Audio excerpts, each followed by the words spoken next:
Olá, seja bem-vindo a mais um episódio do podcast Dádiva e Gratidão. A dádiva que nos remete a uma ideia de desprendimento, de entrega e de doar-se em favor de alguém ou de uma causa.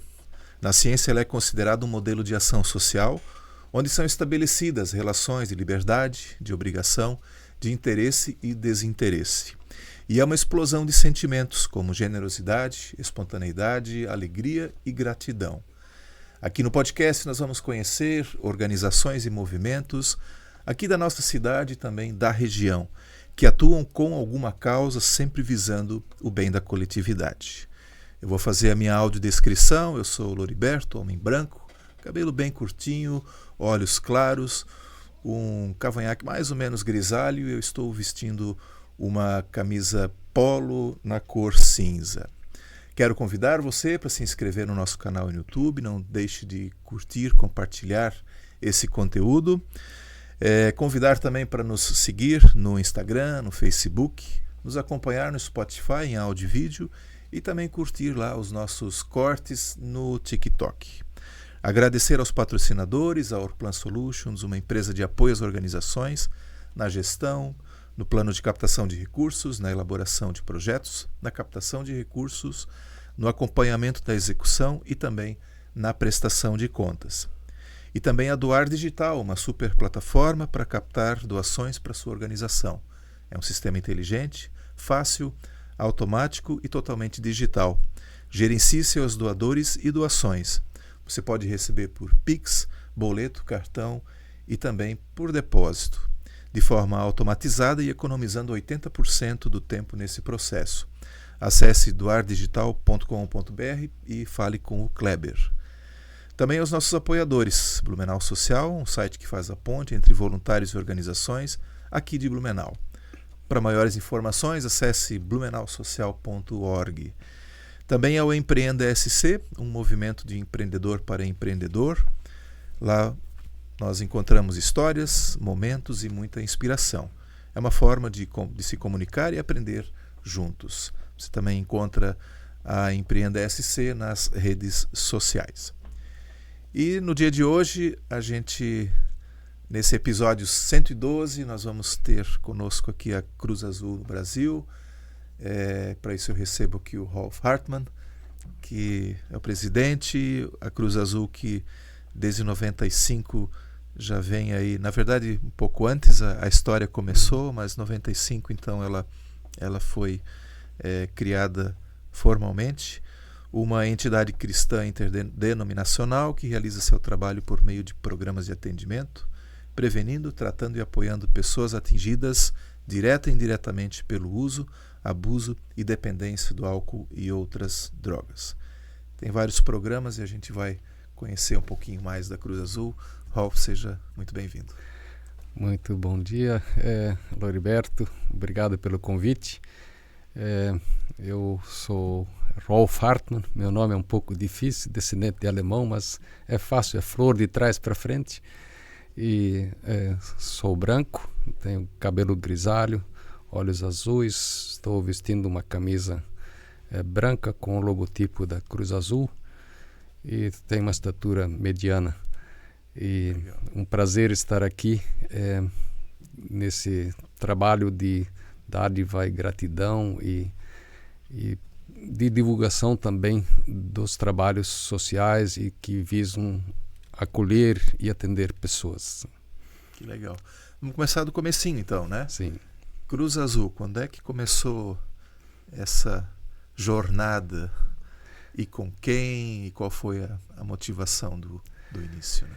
Bem, o início a gente precisa chegar lá em 1877, né?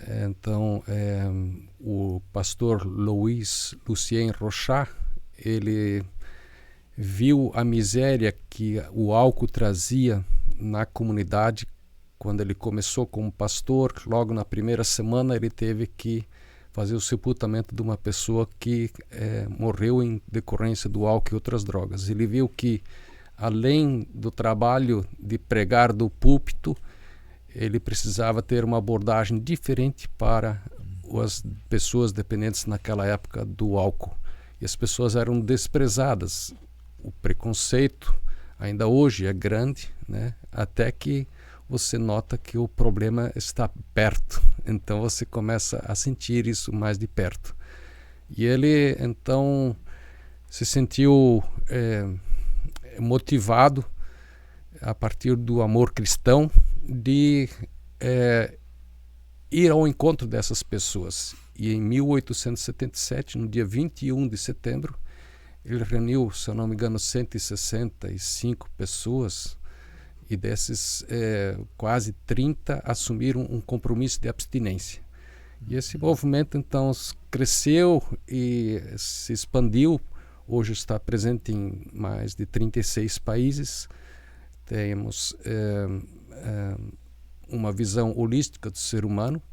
E esse trabalho então inspirou também a criação da Cruz Azul na Alemanha, que por sua vez foi o nosso modelo inspirador, os que nos incentivaram. E aí em 1982, o Kurt Reinke, ele queria ajudar um amigo a sair do álcool.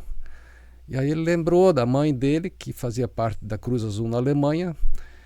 Ele viajou para a Alemanha, conheceu o trabalho da Cruz Azul na Alemanha, foi até a Cruz Azul Internacional na Suíça, voltou, criou um grupo de apoio. Isso não deu muito certo.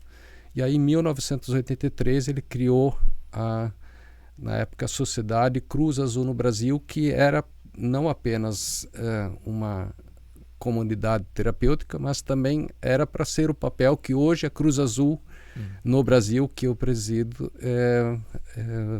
executa. Mas quando você entra no rol das comunidades terapêuticas, a engrenagem do dia a dia, as necessidades são tão grandes que aquela ideia mais nacional, ela passou a ser mais local. Mas esse exemplo nos inspirou, então. Em 1989 nasceu o Serene aqui em Blumenau, e assim foram sendo criadas outras comunidades terapêuticas. E em 1995, o nosso Luiz Carlos Ávila, o popular Bagé, ele fez uma carta junto com mais 3 pessoas, sugerindo a criação de uma federação de comunidades terapêuticas, e assim nasceu então em 1995 a entidade que eu presido. Na época se chamava FECAB, Federação de Cruz Azul no Brasil. Depois a gente passou a tirar o nome Federação na frente para ter a ênfase em Cruz Azul, né? E nesse sentido então nasceu. E o que é interessante é que o que nós combinamos na divulgação era de que nós queríamos fazer juntos o que a gente não conseguia fazer separados. Então a ênfase da Cruz Azul seria capacitação, porque muitas vezes existe o amor para se fazer, mas mesmo quando nós começamos, nós não sabíamos como fazer. Então nós precisávamos nos capacitar para fazer da melhor forma possível, com o auxílio da ciência, com a experiência de outros e com o tempo com a nossa própria experiência. Então capacitação, hoje a gente chama educação continuada, foi uma das ênfases, fazer grupos de apoio e mútua ajuda. Depois eu posso falar um pouco mais sobre isso. E também o trabalho de prevenção, literatura.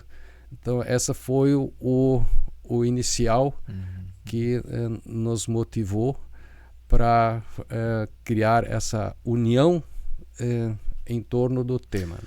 O pastor, isso foi também na Alemanha, não? Não, o pastor Lucien Rochat foi na Suíça. Na Suíça, tá. É onde tem a sede da Cruz Azul.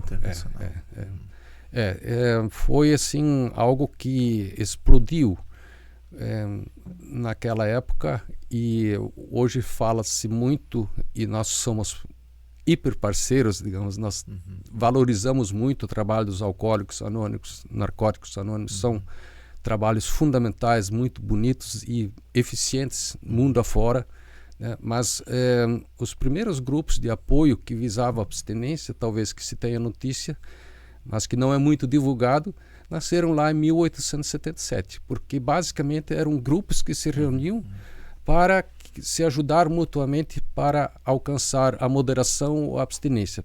Ele começou pela moderação, viu que com as pessoas que faziam uso do álcool, a moderação não funcionava. E aí ele passou a busca da abstinência, né? E, no caso, eu também sou abstinente, já há mais de 35 anos, em solidariedade àqueles que não podem mais tomar de uma forma como depois da dependência instalada, né? 98, 99% não pode voltar a beber, né? A gente sabe todas as consequências que isso traz, né? Sim. Bom, aí começou e o Kurt, que tu mencionaste, ele era da onde? Aqui da região? Ele era de Panambi, Rio Grande do Sul. Panambi, Rio Grande do Sul. Aí, em 1989, nasceu Serene de Blumenau. Depois nasceu o Renascer, que hoje também é Serene, em Tuporanga, voltado para mulheres. Depois veio o Serene de Palhoça, né? E o Serene de São Bento. E aí depois, hoje, a Cruz Azul ela congrega perto de 30 comunidades terapêuticas espalhadas pelo Brasil. É um número ainda não tão grande de comunidades terapêuticas, num universo de mais ou menos 2.000 que existem no Brasil, que atendem, essas 2.000 atendem 83.000 pessoas Brasil afora, né? E é importante frisar de que as comunidades terapêuticas, a Cruz Azul é muito mais do que só comunidades terapêuticas, mas as comunidades terapêuticas foram o serviço usado por 61% da população brasileira nas questões da dependência do álcool e outras drogas. Então, isso segundo o terceiro LENUD, da Fiocruz, Fundação Fiocruz. Então, é o serviço mais procurado pela população brasileira e que está presente no Brasil afora. Então, essa é uma das linhas, né? O que a gente, então, começou trabalhando, na época, fazendo cursos, saiu então, foi fundado em 95, nós começamos a fazer cursos e nos estruturar, não tínhamos empregados, era tudo trabalho voluntário. Aí depois nós contratamos o Bagé, alugamos uma casa na Itupava Central, depois compramos uma casinha na Itupava Central e aí nós recebemos uma doação para comprar a nossa sede nacional que fica aqui em Blumenau, de onde partem as ações para todo o Brasil. E aí em 2007 eu acabei assumindo a diretoria, nós mudamos o formato de administrar, criamos um conselho de administração, além da Assembleia Geral, um conselho de administração, que tinha assim, a representação nacional e temática, e a diretoria ela é totalmente voluntária, mas ela é mais voltada para o dia a dia, né, para a execução. E o conselho de administração é mais voltado para a estratégia. Né? E aí, em 2012, 2013, nós inauguramos então, a nossa nova sede, que com quase 700 metros quadrados. Hoje a gente vê que ela já está ficando pequena, mas que foi assim um grande passo para que a gente pudesse nos estruturar. O Rolf, tu mencionaste no começo também, o trabalho da Cruz Azul nasceu a partir das comunidades terapêuticas, né? Mas a Cruz Azul em si não é uma comunidade, né? Ela está, digamos assim, no apoio às comunidades, porque eu acho que ainda tem muita confusão, né? Pelo menos quando se ouve assim, o Serene, por exemplo, é a mesma coisa que a Cruz Azul? Não é a mesma coisa, mas tem uma ligação entre elas, né? Talvez só para deixar assim bem... Ao fundarmos a Cruz Azul, nós fizemos um acordo, né, de que a Cruz Azul diretamente ela não teria comunidades terapêuticas próprias, mas ela apoiaria e afiliaria comunidades terapêuticas. Então, naquela proposta de federação. Né? Na proposta de federação. Então, as comunidades terapêuticas, elas são jurídica, financeira e administrativamente autônomas e são filiadas à Cruz Azul. No caso, a Cruz Azul não tem só comunidades terapêuticas filiadas, tem pessoas físicas, grupos de apoio e outras assim filiadas. Então, mas o que nós víamos justamente, nós precisávamos ter uma força, porque a questão, além do amor, nós precisamos da técnica, da experiência, do saber aplicado dentro de uma visão holística do ser humano. A Organização Mundial da Saúde, ela fala de que saúde não é a ausência de doença, mas o completo bem-estar físico, social e mental do ser humano. Então, a partir dessa visão holística do ser humano, que vê o ser humano por completo, integralmente, não é só enfiar remédio goela abaixo ou só trabalho, ou muitas vezes a gente tem uma visão e assim, me peço desculpas pelo exemplo, mas às vezes a gente tem uma visão saci pererê, pulando só com uma perna só, e o ser humano, ele é completo, e nós precisamos trazer também a parte espiritual, que nós, a partir de uma entidade cristã que nós somos, né, que a cruz, ela vem justamente dessa, né, e a cruz e o Deus de braços abertos que recebe a todos, independente do que a pessoa é.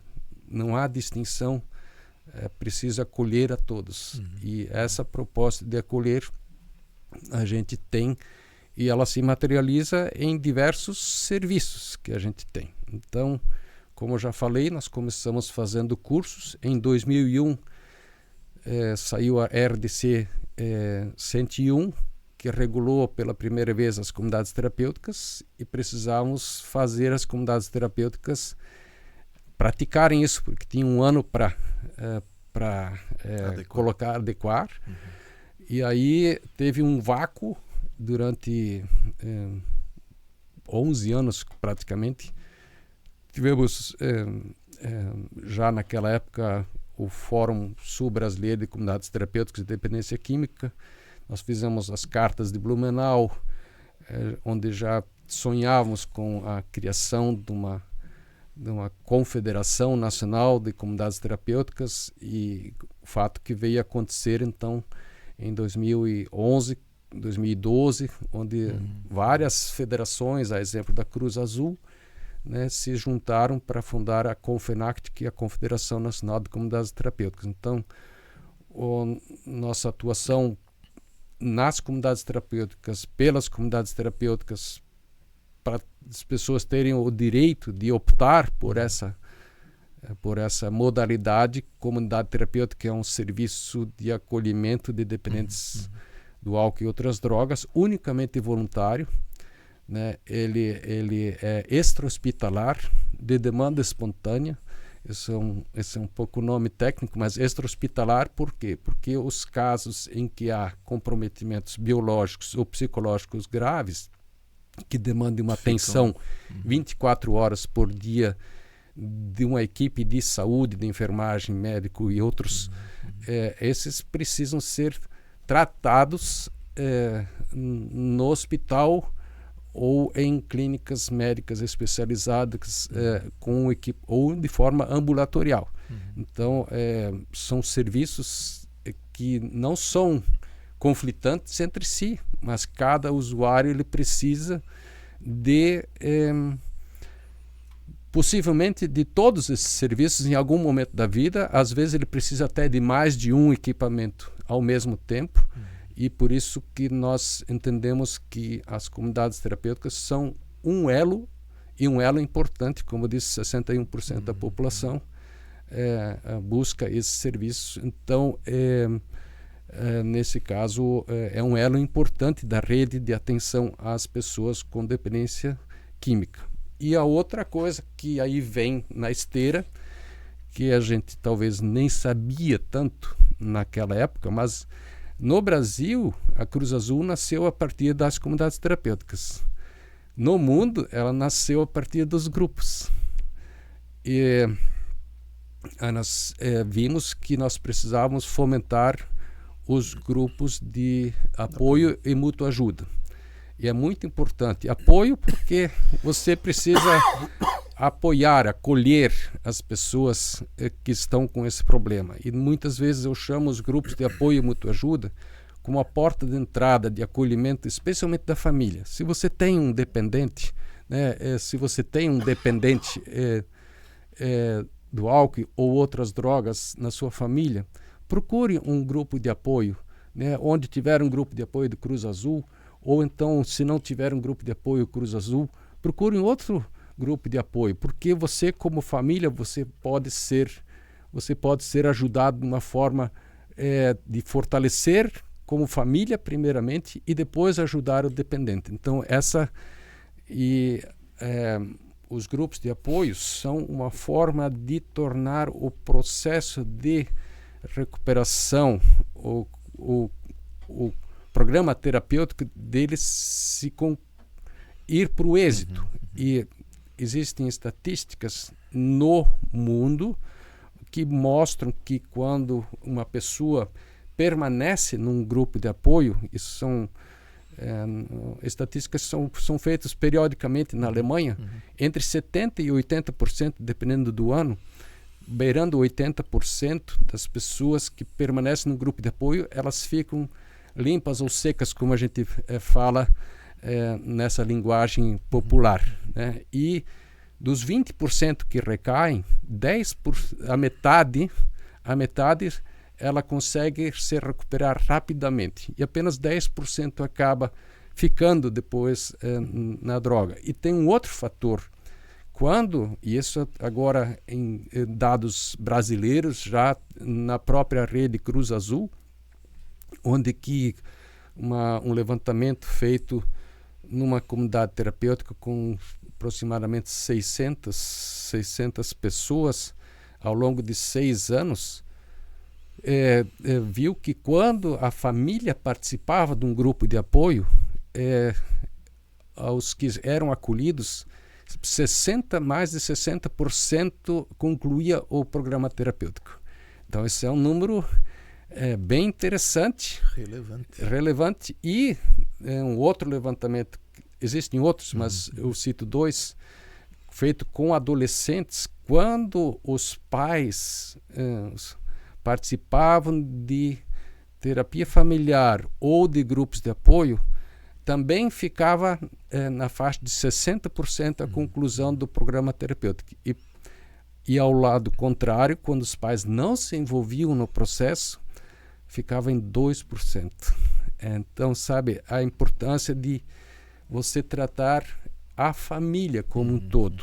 E antigamente eu tinha um juízo muito grande sobre as pessoas, sobre as famílias, muitas vezes. E hoje eu, graças a Deus, meu olhar é de um olhar inclusivo, né? E eu acho que essa é a visão da Cruz Azul, um olhar inclusivo de que a família precisa ser ajudada. A família precisa ser fortalecida. E se você ajuda a família, você ajuda o dependente. E se às vezes você nem consegue ajudar o dependente, mas você ajuda a família. Então, e muitas vezes, se você ajuda a família, você ajuda todos. Consegue ajudar todos. E nisso, nós tivemos, então, em 2008, 2009, aí nós tivemos o auxílio da Cruz Azul Internacional. E outra palavra muito importante, talvez que é justamente desse tema que tu tratas muito, né? Dádiva, gratidão, essa capital moral, né? A Cruz Azul se caracteriza por fazer parcerias, né? De trabalhar. Nós não conseguimos fazer juntos, nem queremos fazer as coisas juntos. Então, tivemos auxílio da Cruz Azul Internacional pelo auxílio que ela recebeu da Cruz Azul da Noruega. E aí nós passamos de 27 grupos de apoio para hoje nós temos não temos mais esse apoio financeiro internacional para isso. temos que buscar e conseguimos buscar recursos próprios aqui para isso, mas nós temos hoje 110 grupos de apoio e mútua ajuda adultos, ativos, espalhados especialmente no sul do Brasil, mas também em outras regiões do país. E hoje já temos mais, mas no final do ano passado nós tínhamos mais de 60 grupos de apoio e mútua ajuda para crianças e para adolescentes. Então isso é bem interessante, porque nós tivemos episódios de como surgiram os grupos kids, como a gente chama, né? Depois os teens vieram na sequência. É que um menino com cerca de 11 anos veio num grupo de apoio adulto e ele foi acolhido. E aí perguntaram para ele, sim, como nós podemos te ajudar? Aí ele disse, meu pai bebe. E aí se o pai pôde ser ajudado, só que com o tempo se viu que aquele ambiente desse menino com 11 anos não era o ambiente ideal junto com os adultos, né? E aí se começou a fazer um trabalho de grupos paralelos aos grupos adultos e, por incrível que pareça, às vezes eram as crianças que faziam os pais continuarem no grupo de adultos, porque elas gostavam de vir no grupo para crianças.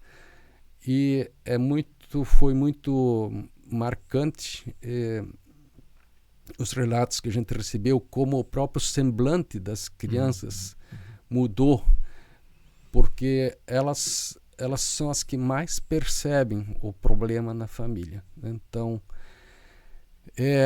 assim, são histórias marcantes e então os grupos de apoio e mútua ajuda são uma bandeira, né? E aqui quero fazer um convite, né, especialmente para igrejas, mas também organizações que queiram criar grupos de apoio para crianças e adolescentes. Não precisa ter o grupo de apoio adultos, porque os grupos criança, kids e teens, como nós chamamos, eles são voltados para a prevenção também. Então, mas normalmente esses grupos são feitos onde tem uma vulnerabilidade social e pessoal no entorno muito forte. E temos experiências, por exemplo, de Fortaleza, no Ceará, né, onde que eles tentaram aplicar um método dos Estados Unidos, mas não deu certo. E aplicaram o nosso método, nós temos livros, então entra numa outra área,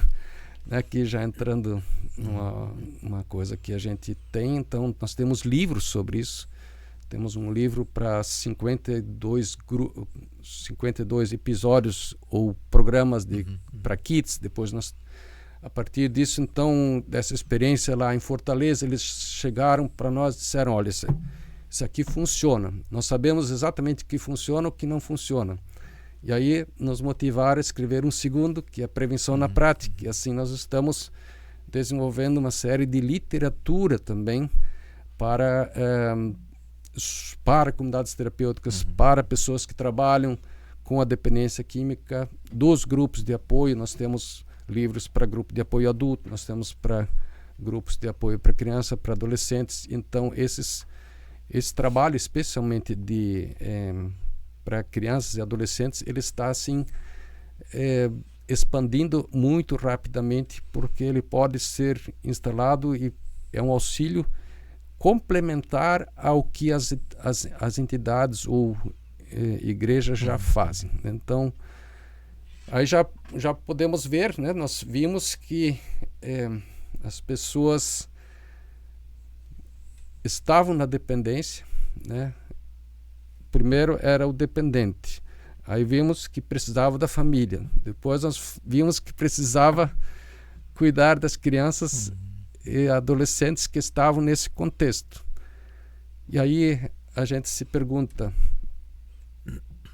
por que nós precisamos fazer algo antes da dependência se instalar? Nós precisamos chegar antes do traficante, antes das drogas. E aí essa é uma história interessante de como começou o trabalho de prevenção de uma forma bem inicial, mas isso está relacionado à enchente e à tragédia de 2008 de Blumenau. Antes de tu falar da história, eu vou só fazer um relato que trabalhar com a criança, e aí eu já ouvi vários depoimentos aqui de outras tantas instituições que atendem crianças, quando elas levam valores para essas crianças e elas levam isso para dentro de casa. Como isso reflete e faz diferença depois na vida dos pais, de irmãos mais velhos, e enfim. Então é um bom caminho, né? Sim. Até porque, assim, como também já ouvi de alguém da área da tecnologia, a Cláudia Boaventura, que falou aqui no podcast também sobre os filhos na era digital, os perigos, né, que tem a partir daquela internet oculta, né, que afeta e muito mais as crianças e adolescentes do que propriamente o adulto, né? E ela faz esse trabalho também de trabalhar com os pequenos para alertá-los dos perigos ocultos que tem, né? Para que tenha justamente essa questão toda de proteção, né? Agora aí em 2008, quando ocorreu a tragédia aqui em Blumenau, nós tínhamos 5.000 abrigados em abrigos provisórios. Vocês sabem, quem é blumenauense sabe e viveu isso, né, como foi trágico isso.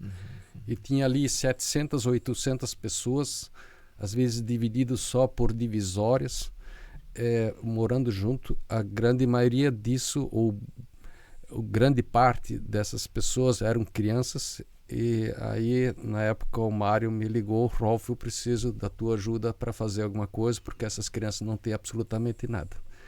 E aí surgiu a ideia.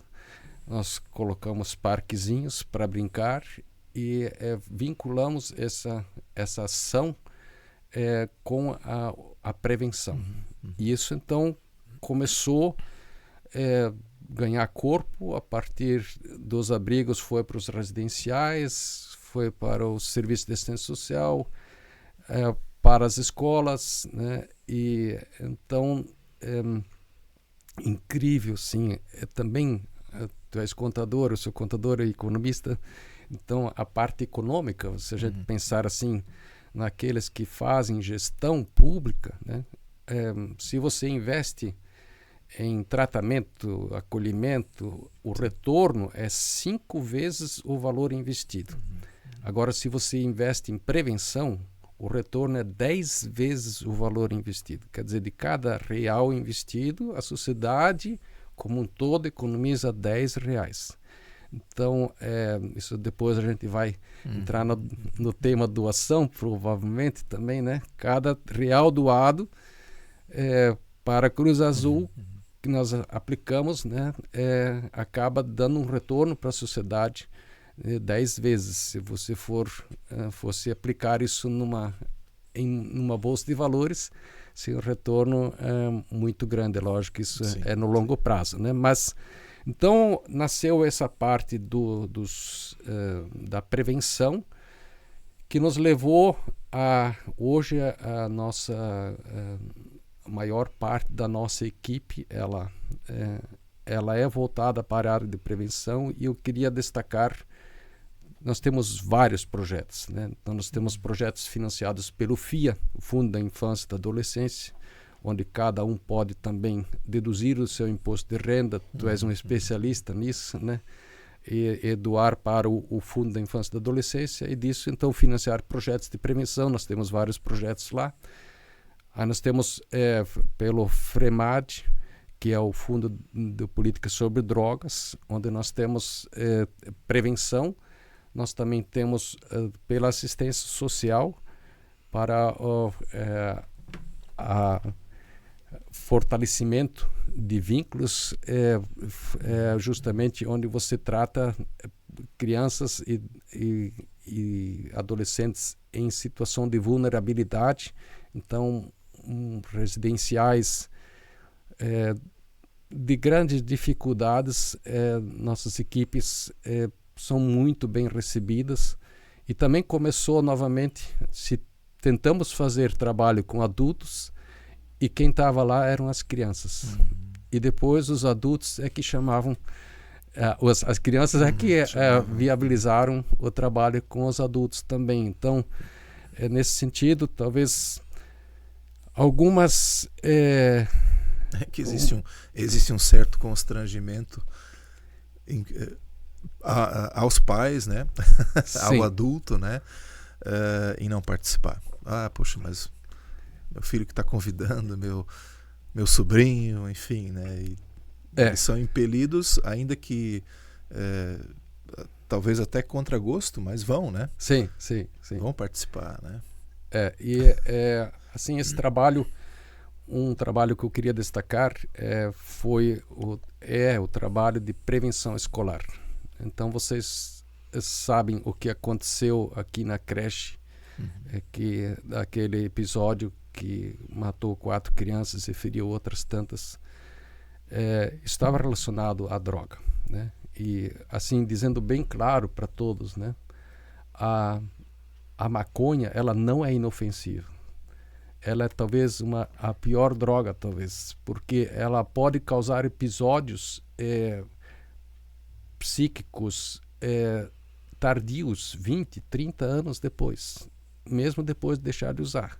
Então, ela fomenta os problemas da esquizofrenia e outras alucinações e uma série de coisas. A pessoa vive um mundo que na cabeça dela ela é real e acaba fazendo loucuras como ele fez. Então, voltando ao projeto, esse projeto de prevenção escolar, ele é voltado para as escolas, no caso do município de Blumenau, onde que nós temos uma equipe de prevenção, monitores, a gente chama agentes de prevenção, que fazem um trabalho grupal.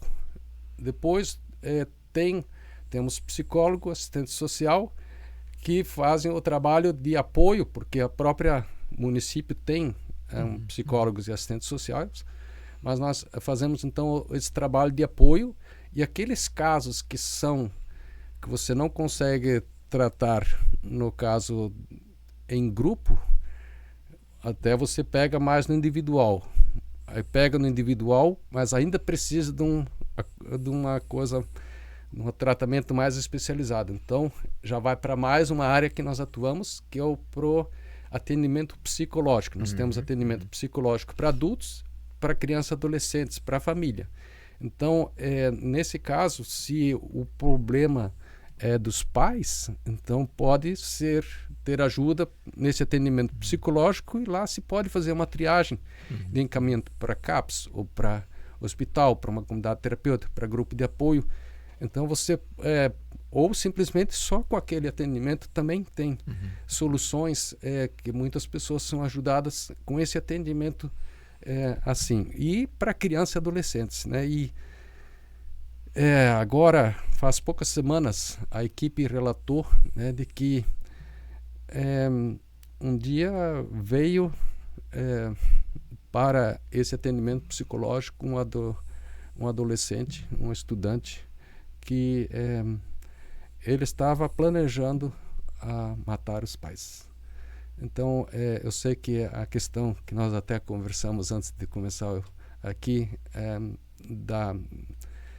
a questão da gravidade das coisas, mas você imagina, você está deitado na cama com a sua esposa e chega o seu filho e diz: como vocês querem que eu mate vocês? Com facada ou de que jeito? Esse tipo de...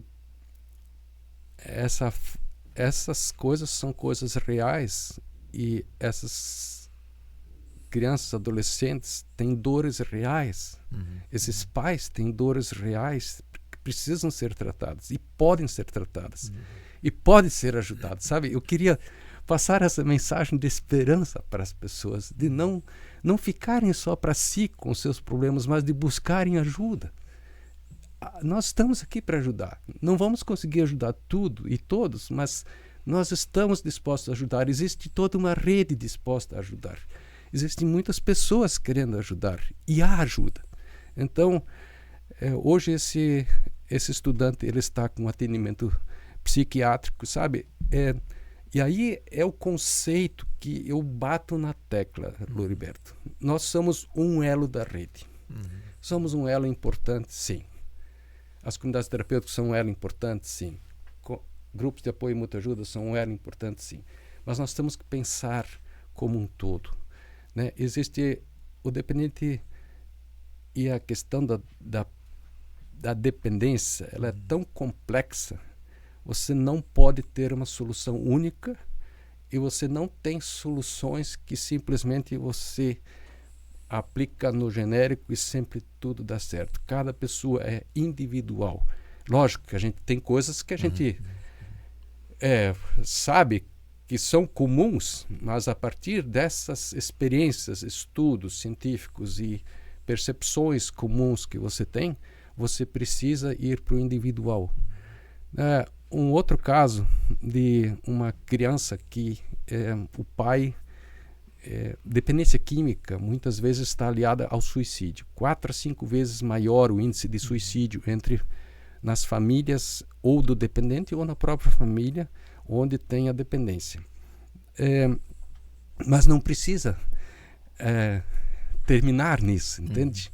E um pai que ele já vinha tendo pensamentos suicidas e a família estava ligada.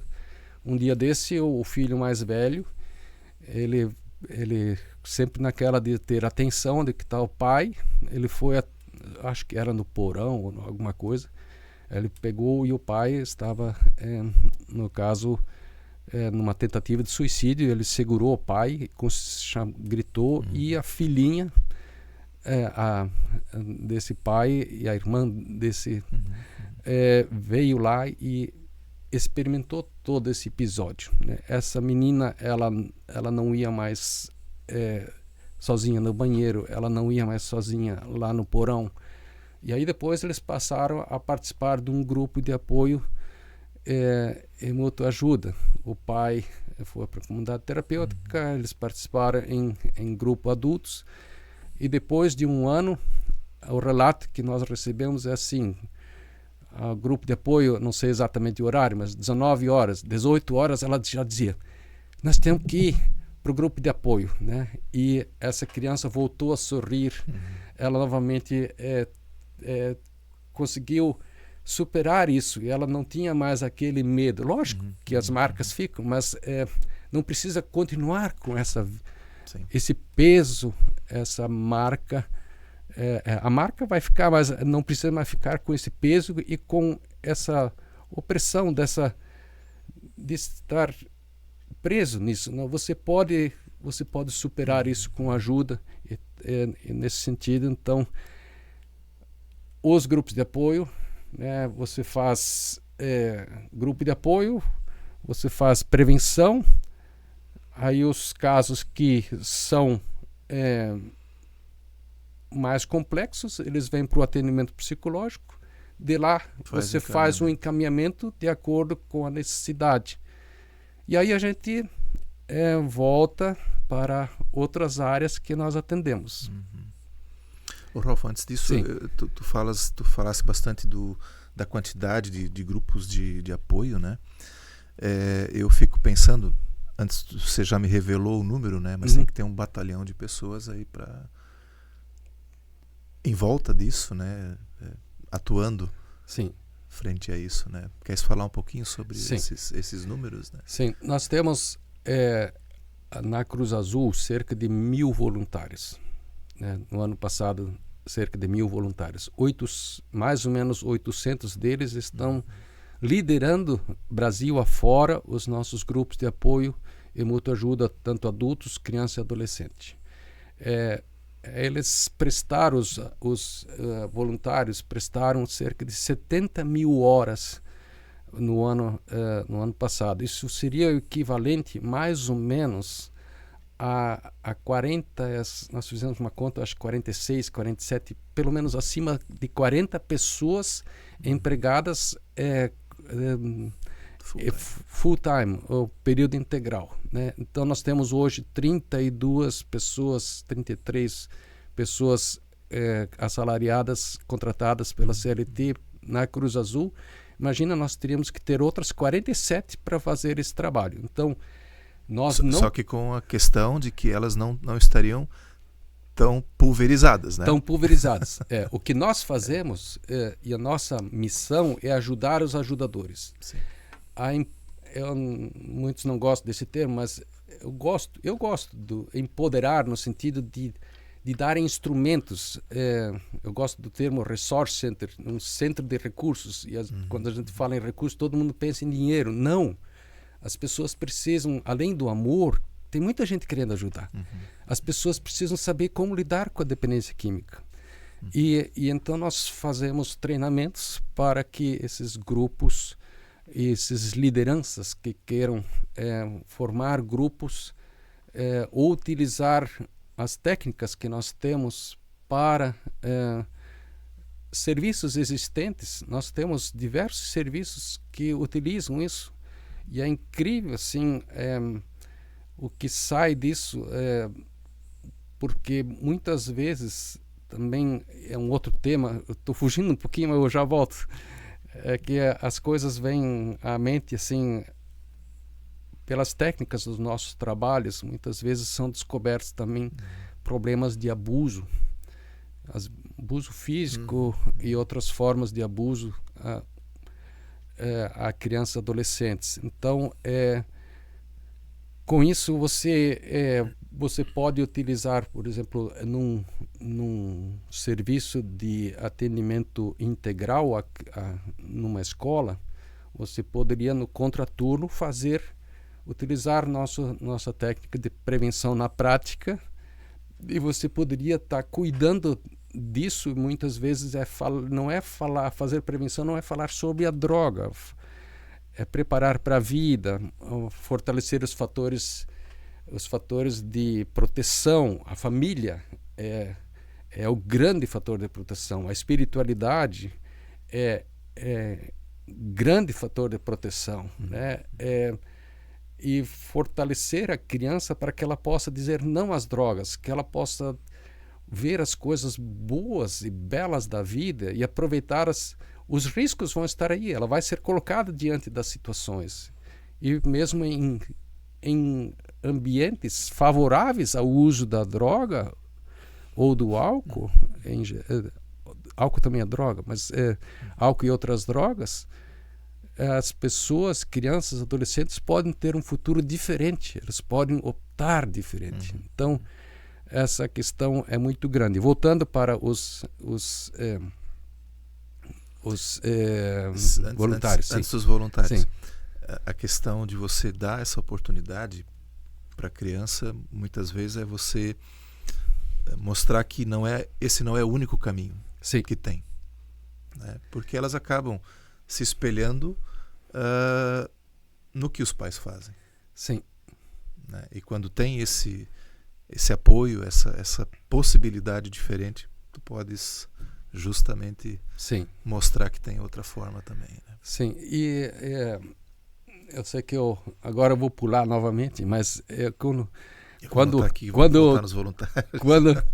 eu lembro da questão, da prevenção, e se eu vou agora olhar para as famílias, você, pai de família, você, mãe, fazer refeições em família, pelo menos uma vez por dia, é o maior fator de proteção que talvez que você pode fazer para seus filhos.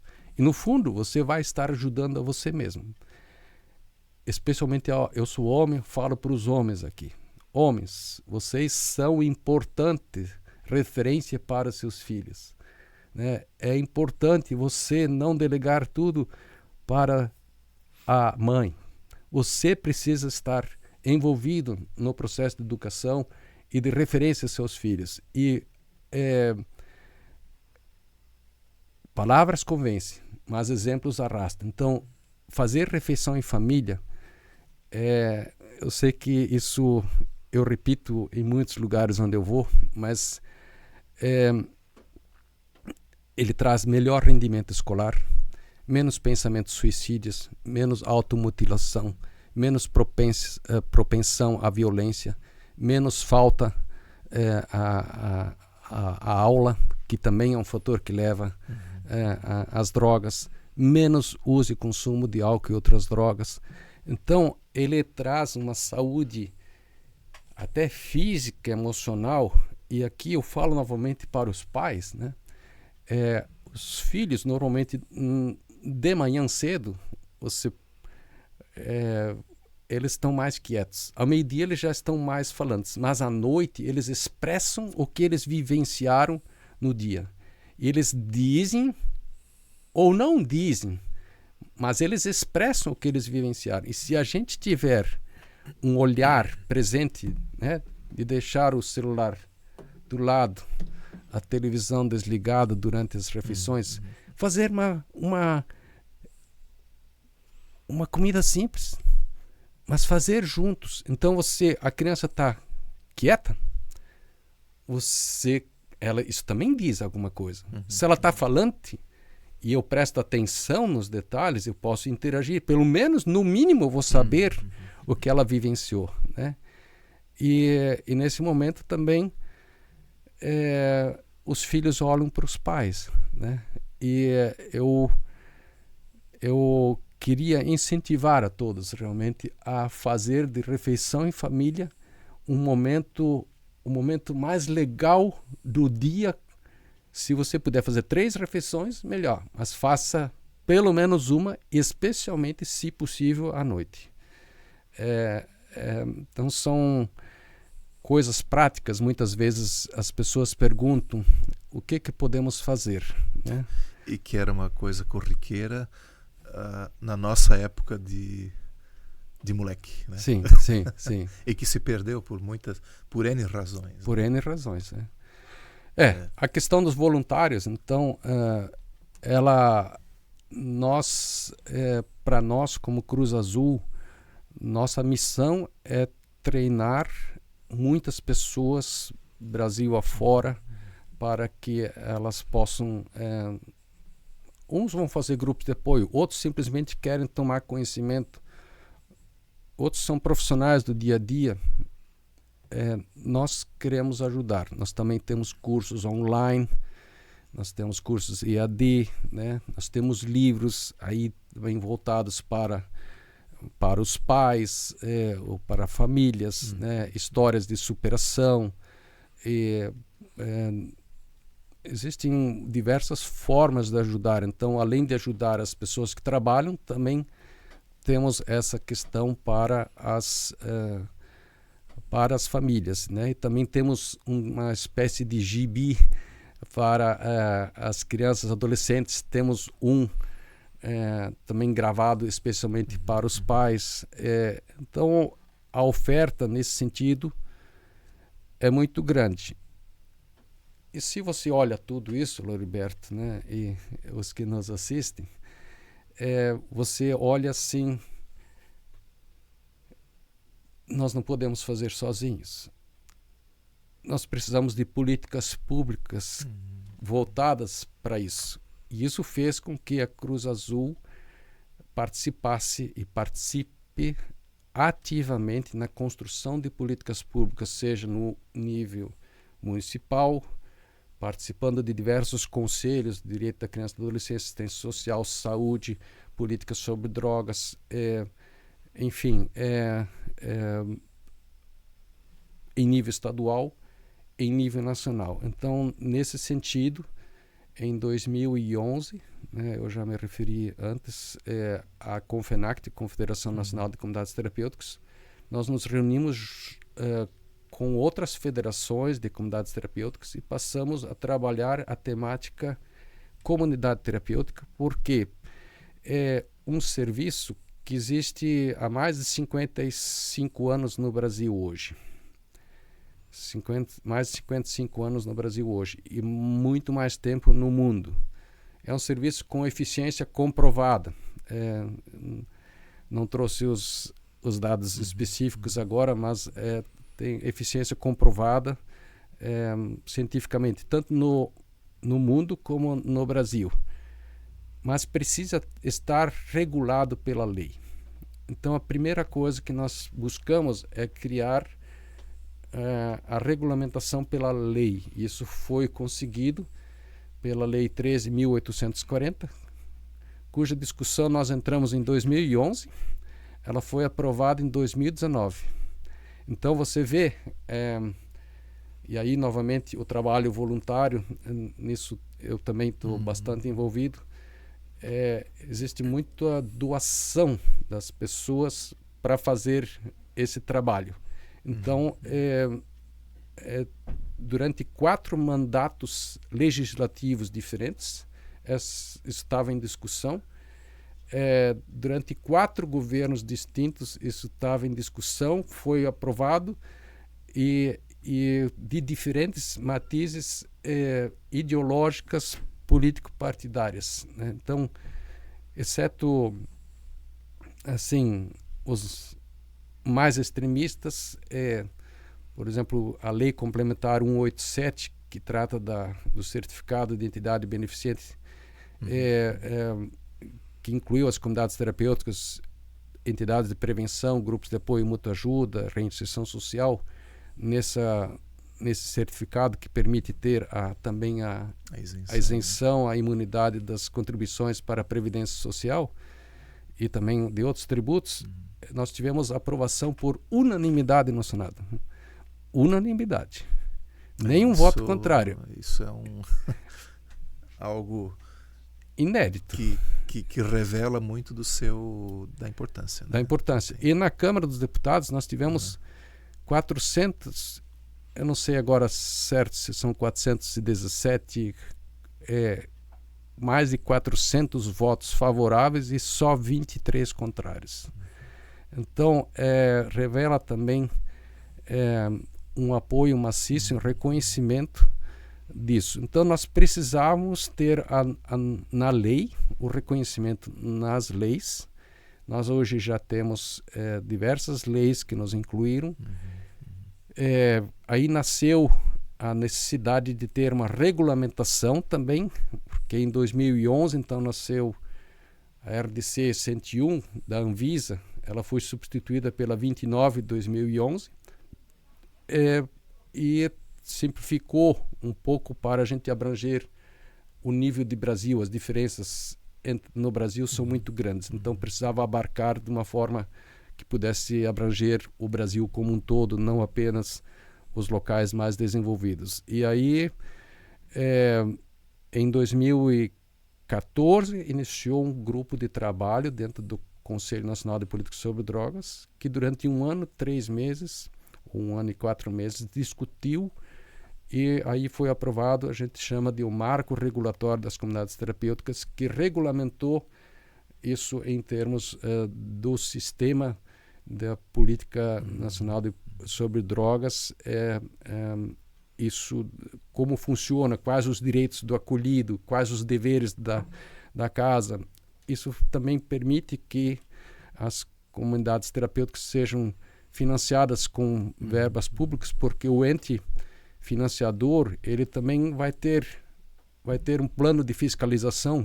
Existem planos de fiscalização. Talvez as comunidades terapêuticas hoje sejam o serviço mais fiscalizado no Brasil. O serviço mais fiscalizado no Brasil. E isso aprimora o serviço, mas, ao mesmo tempo, assim, você precisa ter regras para isso. Se você tem ausência de regramento, aí cada um faz o que quer. Se você tem normas, você tem parâmetros objetivos para saber como cumprir e como fiscalizar, né, e como exigir. Então, nesse sentido, inclusive no judiciário, esse marco regulatório ele foi contestado por essa minoria que é conhecida, mas que o judiciário ele declarou legal essa resolução 1/2015 em todos os seus parâmetros, como serviço extra-hospitalar, quer dizer, né, para não atender, o médico tem que autorizar a pessoa para estar lá. Então, faz uma avaliação, a equipe faz, o médico faz uma avaliação. Aí esse pode ir para a comunidade terapêutica. Se ele precisa ir para um hospital, um serviço ambulatorial, o médico prescreve. É uma diferença.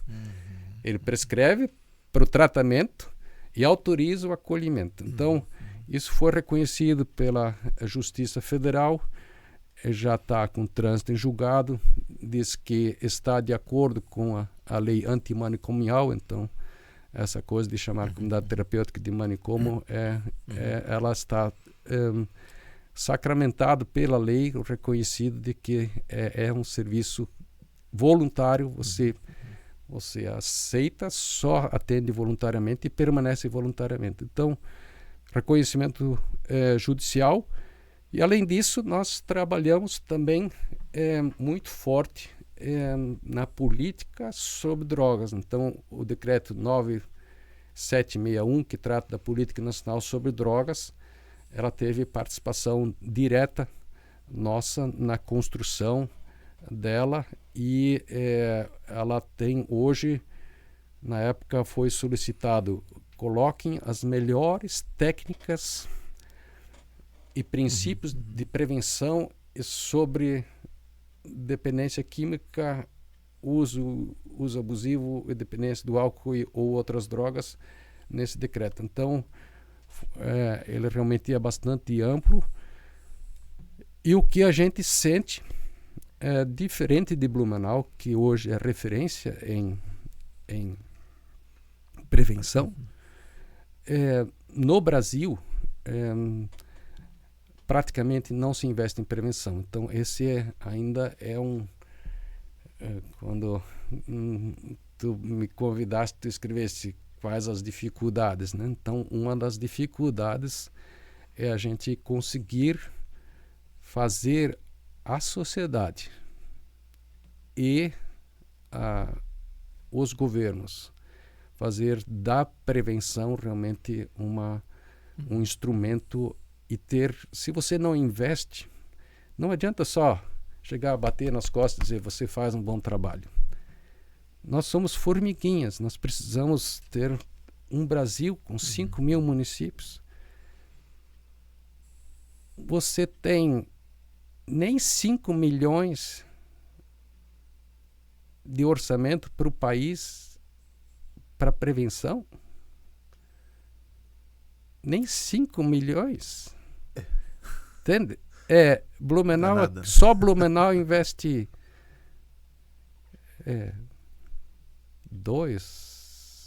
entre 2 e 3 milhões, 2 milhões mais ou menos em prevenção. Só Blumenau.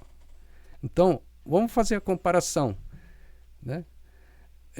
Quanto que deveria ser investido? E faz diferença. Você faz diferença na vida das pessoas e das famílias. Só um episódio, agora 2 de setembro, no aniversário de Blumenau, nós escolhemos a questão de chamar a atenção sobre o cigarro eletrônico, que ele causa câncer, né? E a gente andando lá, a gente ouvia o filho dizendo, pai, tu tens que parar de fumar. Né? Ou o avô dizendo, viu, pro neto, viu, isso aí não pode, né? Isso não é bom. Ou o pai chamando a atenção. Então, nós precisamos, além de informar, nós temos que chegar na interação, primeiro na identificação. A pessoa precisa se identificar com isso, se identificar dentro da questão, e depois ela tem que interagir. E o nosso sonho, né, e objetivo é de chegar nas famílias e na sociedade, que, independente de ser filiado à Cruz Azul, nós possamos ser um grande movimento como é o nosso lema, de promover a vida, sem drogas, porque a vida é muito mais do que viver sem drogas. Então nós precisamos aprender a viver, mas com drogas não é vida de fato, né? Então nós queremos incentivar assim as pessoas a buscarem esse estilo saudável de viver, né? Então, nós temos muitas outras coisas, né? Aí o Rolf, esse trabalho de advocacy, ele não para também, né? Não para. E nesse momento nós estamos vivendo um momento bastante difícil, porque existe Supremo liberou ali 45 gramas, né? Do porte, né? Isso todos os países que liberaram, as consequências são trágicas, os interesses por trás são escusos e que não levam em conta a vida das pessoas. Existe um movimento contrário muito forte desse grupo minoritário, mas que quer acabar com as comunidades terapêuticas. Mas então poderia se pensar, não, porque é um modelo extra-hospitalar, por N motivos, mas eles não querem acabar só com as comunidades terapêuticas. Isso são palavras oficiais, em reuniões, entende? Em relatórios. Querem acabar com as clínicas médicas especializadas em dependência química, que podem fazer acolhimento, internação involuntária e compulsória. Eles querem acabar com hospitais psiquiátricos especializados. Se você tem um problema de saúde, você procura um médico, normalmente um clínico geral. Agora, se você tiver um braço quebrado, se não tiver um ortopedista, um clínico geral vai tratar do assunto. Mas você normalmente vai pegar um especialista. Porque para as questões da mente e das emoções, que são muito mais complexas do que aquele sangue que você vê jorrando naquela fratura exposta e aquela dor que está lá dentro, porque nisso não se pode ter a especialização. Isso, se fosse só com outras comunidades terapêuticas, seria uma coisa, mas quer-se apenas reduzir os danos, dar o direito de uso da droga, fomenta-se o uso e a venda, o porte da droga. Por incrível que pareça, tu és contador, eu sou contador, né? Querem até isenção para as drogas, isenção de tributos para as drogas. Vê o absurdo que se quer, né? Então, nós estamos enfrentando talvez o maior desafio de todos os tempos. De um lado, se trabalhando contra quem ajuda, os que querem sair do álcool e de outras drogas. De outro lado, fomentando e liberando as drogas. Legalmente ainda, né? Legalmente, né? Então, essa é uma incoerência tão grande e está vindo de uma forma tão avassaladora. E aí nós precisamos do apoio das pessoas. Nós precisamos do apoio das pessoas, né? Porque é algo assim, não se consegue imaginar o tamanho das proporções que isso tomou, especialmente nos últimos tempos. E fora, a gente não tem noção do quão isso vai ser prejudicial lá na frente depois, com todo esse movimento que tem. Já a partir dessa liberação dessa pequena quantidade, né? O efeito disso também, até eu lembro que tu no início tu falou assim, a consequência muitas vezes não é nem imediata, isso vai se mostrar daqui a muitos anos, né? Mesmo que a pessoa não faça mais uso depois, né? Então é um caminho árduo aí pela frente, né? É um caminho errado que muitos optaram, e a população brasileira majoritariamente é contrária à liberação das drogas. Sim. os países que liberaram as drogas, muitos deles estão voltando atrás novamente. Isso tem consequências no indivíduo, tem consequências na família, tem consequências na sociedade. Olha, cidades famosas dos Estados Unidos, nas ruas, Sim. moradores de rua, pessoas zumbis. Queremos isso para as nossas crianças? Queremos isso para o futuro dos nossos filhos e netos? Eu não quero. Nós precisamos nos unir na luta contra esses movimentos, né? E, além disso, né, como contador, economista, isso tem consequências econômicas. Afeta, inclusive, o índice de desenvolvimento econômico desses locais. E muitas vezes se diz, não, o argumento... E pessoas honestas que creem literalmente que não, tem que tributar. Você acha que o traficante vai emitir nota fiscal e vai pagar imposto só porque liberou as drogas? Né?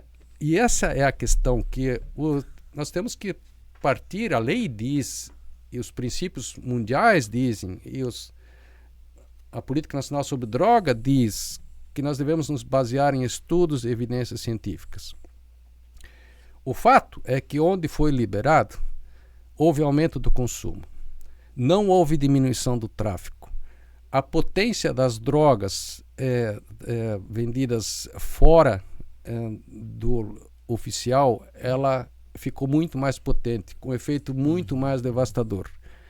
Né? E agora, do ponto de vista econômico, né, a arrecadação normalmente fica em torno de 1/4 do custo da droga. Então, isso eu não vim preparado agora com os dados exatos, mas eu fiz, se eu não me engano, está publicado no site da Cruz Azul. Vocês procurarem por isso, vocês vão ver que mesmo no Brasil, a arrecadação do tabaco sobre o tabaco e os custos disso para o Brasil, que é alta, né? A arrecadação é alta, né? E tem que ser, a tributação tem que ser elevadíssima, porque isso inibe o consumo e diminui o problema, mas ela não consegue atingir os custos. A mesma coisa do álcool. Isso é no Brasil e eu posso citar na Alemanha, África do Sul, existem, eu participo de conferências internacionais onde isso mostra. E voltando ao problema futuro, né, eu lembro bem, participei de uma conferência em Portugal, e aí especialistas, estudiosos, pesquisadores independentes que não eram financiados pela indústria da droga, né, porque há muito financiamento voltado para justificar a droga, eles disseram, nós estamos criando uma legião de pessoas doentes mentais que têm um custo altíssimo e permanente da sociedade, porque, por exemplo, a esquizofrenia não tem cura, você tem que tratar até o fim da vida. Há um custo altíssimo financeiro, mas também social, e os perigos que rondam essa questão, por exemplo, né? Então, isso é apenas um lado, existem muitos outros lados, mas essa questão, então, esse argumento de que tem que taxar para... o traficante não vai emitir nota fiscal da sua droga. Né? Ele não vai querer perder a sua fonte de lucro e nós não podemos ser, de jeito nenhum, nós podemos ser... usar esse argumento sob qualquer hipótese, né? Isso é um... Sabe, Loriberto, eu agradeço por ter essa oportunidade, porque... Até é um argumento, mas assim, ele não se sustenta. Não se sustenta. Né? E é importante que a gente diga isso. E não é o Rolf que está dizendo. São números concretos. Eu fiz uma pesquisa até pela inteligência artificial e fiz essa pergunta. arrecadação e custos. Né? A resposta foi, até de dados que eu não tinha, eu recebi essa resposta só aqui do Brasil, mas eu já tinha outros estudos que comprovavam isso. Né? Mas, talvez sobre algumas coisas, quando a gente começa a falar de doações e de necessidade do apoio também, mesmo financeiro, da comunidade, das pessoas para esse trabalho, nós precisamos... a Cruz Azul, ela já em 2009, ela recebeu o diploma Mérito da Vida da Secretaria Nacional de Política sobre Drogas, da SENADE. Então, eu não vou citar todos os reconhecimentos que nós recebemos, né? Mas em 2019, nós fomos considerados, foi a primeira entidade não governamental a ser considerado como centro de referência em dependência química no Brasil. Então, por quê? Porque nós temos justamente essa atuação ampla. Você tem que cumprir, para receber esse certificado, seis critérios. Quer dizer, você tem 6 critérios, você tem que cumprir 4. Nós cumprimos 6.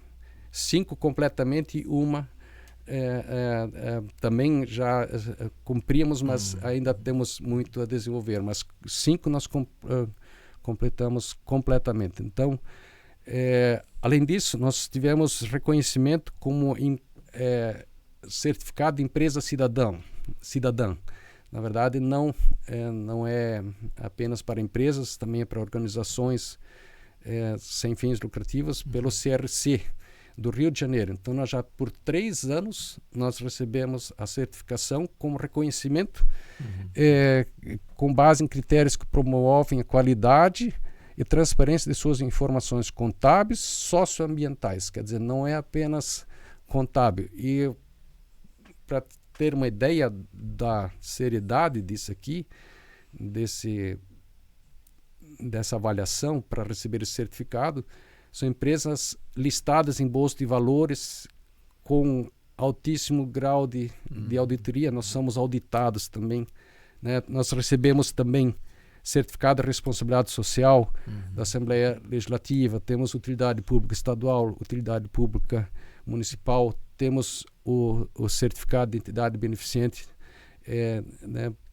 Então, nós prestamos contas, somos controlados e nossos balanços nós publicamos em nossos relatórios, nós publicamos em nossas redes sociais. E nós temos muitas necessidades e as pessoas podem ajudar de diversas formas.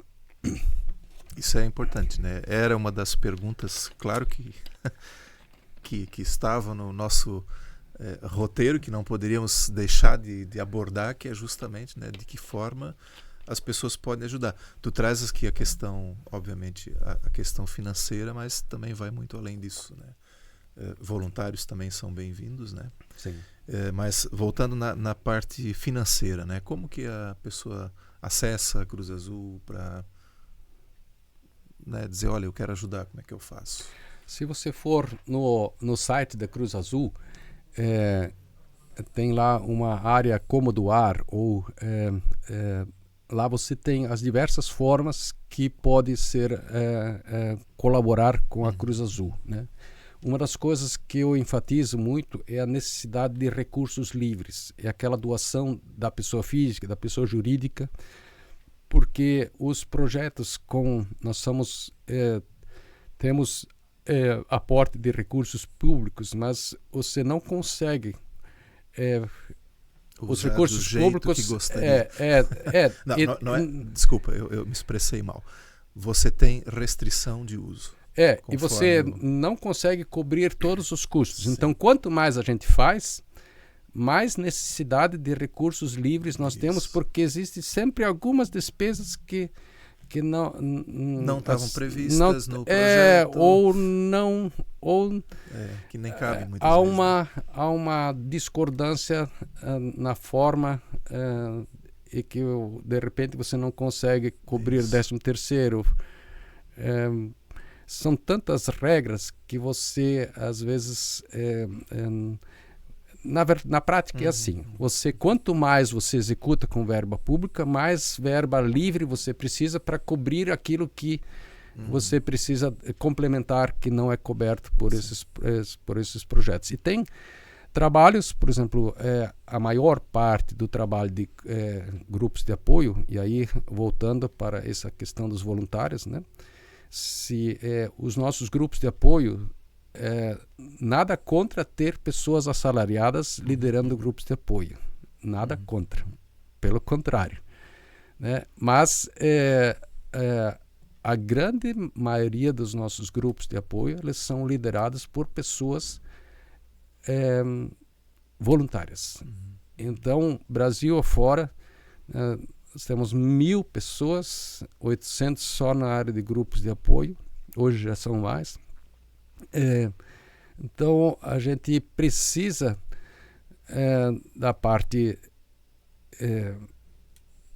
das doações, né? E nós temos as contas ali no nosso site, onde você pode doar diretamente. Você também pode doar através se você é de Santa Catarina, você pode doar através da conta de energia elétrica da Celesc. Entre em contato com a Cruz Azul, né? Talvez depois você pode colocar na descrição alguma coisa nesse sentido, com o nosso telefone. O e-mail pode ser cruzazul@cruzazul.org.br. Né? Você pode fazer uma doação mensal através da conta de energia elétrica e você não esquece de fazer a doação, só você precisa nos passar alguns dados e autorizar por escrito, porque isso é uma coisa muito séria, né? Você também pode fazer através do FIA, e aí tu és especialista nisso, né? Do Fundo da Infância e da Adolescência, que no caso para Blumenau, você pode doar e 80% disso vai para os projetos pré-aprovados pelo município e que tem todo um controle social, controle de prestação de contas, além dos conselhos, tem o Tribunal de Contas, e, então tem controladoria, tem a nossa auditoria, tem o Conselho Fiscal nosso, que é bem rigoroso.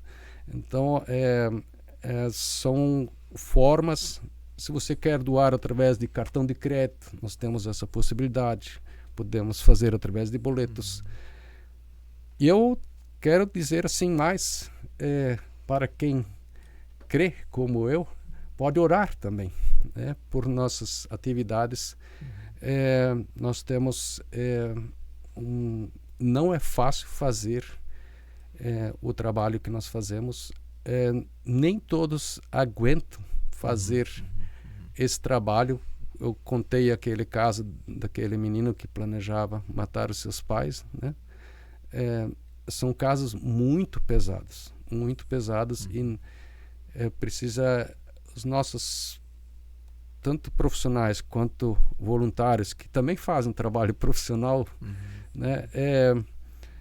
Eles precisam de retaguarda e a Cruz Azul, ela além de também para os voluntários, agora enfatizando novamente, né? Nós damos um apoio sustentável ao longo, o acompanhamento para que eles dirigir um grupo, ou moderar um grupo, que talvez seria a melhor forma de se expressar. Nós temos material, livros, mas também nós fornecemos periodicamente materiais que nós enviamos pela internet. Nós fazemos encontros, fazemos cursos, e essa equipe a gente precisa sustentar. E esse tipo de trabalho, nosso trabalho, por exemplo, de construção, de busca de recursos para as atividades das comunidades terapêuticas, nós não recebemos um centavo para fazer isso. As despesas de viagem, né? A maioria, a gente, até quando eu vou, né, a gente acaba doando grande parte desses valores. Não há uma verba pública para essas coisas, né? E se a gente quiser fazer ouvir a voz da sociedade, que é majoritariamente contra as drogas, que é a favor da vida, né? E que quer cuidar dos seus filhos e do futuro das suas famílias e da sociedade, nós precisamos também de recursos financeiros, né?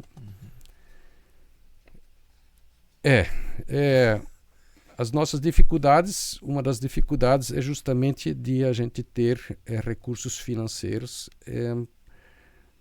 continuados, né? E nós gostaríamos que, eu vou dizer assim, se você doasse o equivalente a uma cervejinha por mês em doação para a Cruz Azul, faria uma grande diferença, porque muitos dando uma quantidade pequena vai fazer grande diferença, né? E nós vamos valorizar cada centavo que for doado, né? E também procuramos trazer isso de uma forma de transparência. Eu ia comentar antes, quando falasses do valor na fatura da energia, quando a gente trata aqui a questão da doação, né? O que muito eu ouço assim fora do ambiente aqui do podcast é assim, mas eu não tenho condições de ajudar. Uhum. Porque faz uma ideia assim, não, tem que contribuir com 50, 100 reais ou mais. Mas na verdade não, porque eu pegar o teu exemplo agora, que acabasse de trazer uma cerveja. Eu não tenho nem ideia quanto custa. 10, 15. Tu sabes quanto é? Não, né? Também não. Tyson também não sabe. Mas vamos lá. Que seja um real. 10. Mas é assim, a soma dos uns vai dar bastante, né? E fazendo também uma conexão com o que você falou, trabalhar em rede, você precisa ter todos esses elos. Então, quanto mais R$1 eu vou juntando, né? Daqui a pouco eu tenho o suficiente para fazer a minha atividade, né? E assim, a gente tem as nossas redes sociais, né? Nós temos Facebook, nós temos Instagram, YouTube. Agora o X está bloqueado aí, mas no X nós temos podcasts, nós temos uma série de canais que nós também trazemos cada vez mais informações. E assim, e a gente conversou no início, antes do podcast começar, né, a necessidade de divulgar. Nós estamos investindo nisso, mas queremos confessar que ainda somos aprendizes, né? Temos muito a melhorar na forma de comunicar, né, e de alcançar as pessoas na forma que ela possa entender. Então, acredito que um dos grandes desafios é divulgar e comunicar, né? Então, a gente está aprendendo, né? E a gente precisa, por exemplo, voluntário, você pode dizer, não, eu não consigo ajudar sempre. Mas no ano que vem, a gente vai fazer novamente o pedágio. Então, você pode se voluntariar para ajudar no nosso pedágio. A gente não sabe a data, porque isso depende de uma série de circunstâncias que tem que pedir autorização, e aí tem datas que quem chega primeiro, ele tem a data então reservada. Então, ou numa feijoada que a gente faz, você pode né, ter uma deliciosa feijoada. Ou agora nós vamos ter, em novembro, nós vamos ter o nosso hambúrguer, né? Um hambúrguer artesanal, você pode adquirir, né? Já faz uma janta com a sua família, né? E assim, existem diversas formas de nos ajudar. Além de comprar, você ajuda a divulgar ele também. A divulgar. Que também é importante. Sim. Né? Assim, eu tenho sempre por hábito, já sou cliente da feijoada e do hambúrguer há bastante tempo. Mas não é só o fato de comprar, mas é ajudar na divulgação. Sim. Né? Ajudar para a minha rede de contatos, né? Sim. Que também vai contribuir para que esses objetivos, né, sejam alcançados, né? Então, assim, essa participação ela é talvez isso me veio agora, né? Assim, essa questão, né? De alguma forma a gente está trabalhando voluntariamente na divulgação. Sim. Né? Então também faz parte, e acho que também contribui, né, Ralph? Sim. Vai lá, curte o Facebook da Cruz Azul, curte o Instagram, né? Siga nossas redes sociais, compartilhe assuntos que a gente acaba trazendo. Nós trazemos coisas do dia a dia, da política nacional sobre drogas ou de informações, ou mesmo informações para a família, né? Os nossos podcasts têm informações específicas para pais, de como a questão lidar com a questão dos filhos, né? Tem coisas específicas para adolescentes. Existe sobre os diversos temas que envolvem a dependência, o uso ou abuso de dependências do álcool e outras drogas, né? Uma forma de ajudar é você vá lá, curte, faz um comentário, compartilha na sua rede social. Então, existem muitas formas. E eu quero dizer assim, você tem muito poder de ajudar. Está nas nossas mãos. E eu quero dizer mais uma vez assim, é possível fazer muito mais do que a gente imagina. Nós não sonhávamos, nem de longe, Loriberto, e você que nos assiste, que nós estaríamos literalmente ajudando a escrever parte da política sobre drogas do Brasil, e partir quando você tinha zero de financiamento de acolhimentos em comunidades terapêuticas de financiamento do governo federal, nós chegamos a 17, quase 18 mil, aí caiu agora para 7, menos de 7, agora aumentou para 9 e pouco, e o governo tem uma meta de chegar a 26, mas ele destinou orçamento menos. Então, sabe, quando a gente lança campanhas em torno de um tema, fique atento, siga as nossas redes sociais. Você pode ajudar a convencer o seu parlamentar, né? Ou os parlamentares mesmo, que você não votou, eles estão lá para nos representar, e eles têm que... a nossa voz, a voz da sociedade precisa ser ouvida. Então, um convite a vocês a promover a vida sem drogas, né? E a vida não tem preço. Eu digo assim, Loriberto, né? Se a gente fosse precificar a vida de um filho, de um neto, de um pai, de uma mãe, qual o preço de uma vida? Não tem preço. Então, nós não vamos conseguir eliminar o problema das drogas e do álcool no mundo, mas nós podemos fazer grande diferença. Legal. E além do problema, eu quero novamente convidar a todos, não fique com isso só para você. Busque ajuda. Cruz Azul está aí para ajudar. Nós temos os nossos grupos de apoio, que são uma porta aberta, um braço estendido para você. Temos nosso acolhimento, nosso atendimento psicológico. Procure ajuda. Se não tem Cruz Azul onde você está, procure serviços semelhantes, né? Mas não fique apenas para você. Existe ajuda, existe formas de superar. E eu quero dizer assim que nós cremos no poder salvífico e transformador de Jesus Cristo e na capacidade de mudança do ser humano, né? Começa com a decisão de dar o primeiro passo, né?